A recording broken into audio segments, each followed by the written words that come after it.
સમાચારની શરૂઆત કરીએ। વડોદરાના અટલાદરામાં બિલ્ડરને લોકોએ ઢોર માર માર્યો। તો નમસ્તે નામના સાઇટ બિલ્ડરની બેદરકારીથી લોકોમાં રોષ વ્યાપ્યો। બિલ્ડરે આડેધડ ખોદકામ કરતા આસપાસની સોસાયટીના રહેવાસીઓને હાલાકી વેઠવાનો વારો આવ્યો। તો સોસાયટીની સેફટી દિવાલ ધરાશાયી થતા મકાનોને પણ નુકસાન થયું છે। લોકોએ બિલ્ડરની સાઇટ પર જઈને બિલ્ડરને ફટકાર્યો હતો। તો અટલાદરાની આ ઘટના છે વડોદરા, અને એક બિલ્ડરને લોકોએ ઢોર માર માર્યો છે। હવે બિલ્ડરે આડેધડ બાંધકામ ઊભું કરતા અને ખોદકામ કરતા લોકો વિફર્યા હતા। આસપાસની સોસાયટીમાં નુકસાન પણ પહોંચ્યું અને એટલા જ માટે લોકોના રોષનો ભોગ બનવું પડ્યું હતું। નમસ્તે નામનું સાઇટ બિલ્ડર, જેની બેદરકારીથી લોકોમાં રોષ વ્યાપ્યો। બિલ્ડરે આડેધડ ખોદકામ કરતા આસપાસની સોસાયટીના રહીશોને હાલાકી વેઠવાનો વારો આવ્યો। આ મુદ્દે સંવાદદાતા માનુ ચાવડા લાઈવ જોડાઈ ગયા છે। માનુ, વડોદરાના અટલાદરાની આ ઘટના છે જ્યાં બિલ્ડરને ઢોર માર મારવામાં આવ્યો હોય, કારણ પણ ખૂબ ગંભીર છે। ખૂબ બેદરકારી આ બિલ્ડરે દાખવી અને એના કારણે લોકોના રોષનો ભોગ બનવું પડ્યું છે। આખો મામલો શું છે? સોસાયટીના રહીશોનું શું કહેવું છે?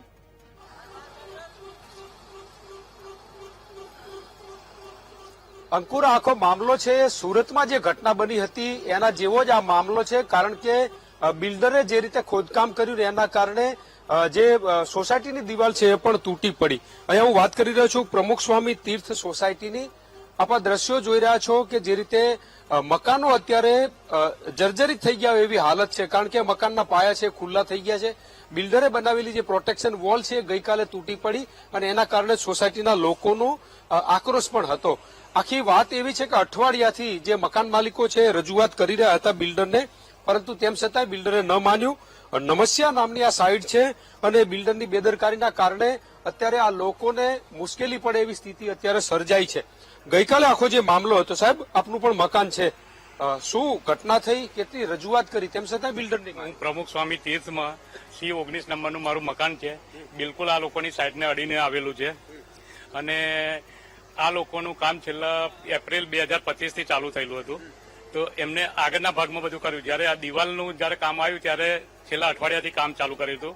અઠવાડિયાથી કામ ચાલુ કરી એમને પહેલા તો બધું ખોદકામ કરી નાખ્યું અને પાઇલ્સ ને બધું એમને કર્યું। પાઇલ્સનું પણ પ્રોપર થયેલું ન હતું, એટલે પાઇલ્સ ફિટિંગ કરીને એ લોકો એવા ભરોસામાં કે આ પાઇલ્સને લીધે કશું થાય નથી। તે છતાં અમારા છેલ્લા 11 તારીખથી અમારા ફ્લોરિંગમાં, જે ગ્રાઉન્ડ ફ્લોરના ફ્લોરિંગમાં તિરાડો પડવાનું ચાલુ થયું હતું, દિવાલો વચ્ચે ક્રેક થવાનું ચાલુ થયું હતું।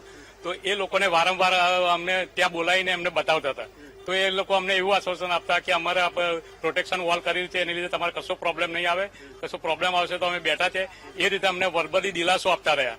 તે છતાં અમે વારંવાર 11 તારીખ, 12 તારીખ, 13 તારીખ, 14 તારીખે છેલ્લા હું 9 વાગે એમને એ લોકો અહીંયા આવ્યા, તેઓ એમને મળવા ગયો ને એમને ત્યાં બોલાયા કે આ રીતનું મારું મકાનની નીચેની માટી હવે ઢસડવાનું ચાલુ થઈ ગયું છે અને તિરાડો વધવા માંડી છે।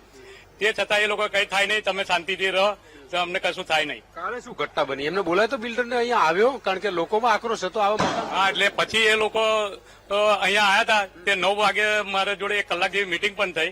મીટિંગ થયા પછી એમને મને આશ્વાસન આપ્યું કે કઈ થાય નહીં, અમે બેઠા છે। તો એમનો જે કોન્ટ્રાક્ટર હતો હસમુખભાઈ પટેલ કરીને, એનું કામ ચાલુ હતું। બિલ્ડર જે અભિજીતભાઈ ભાગવત હતા એ પછી ઘરે જતા રહ્યા।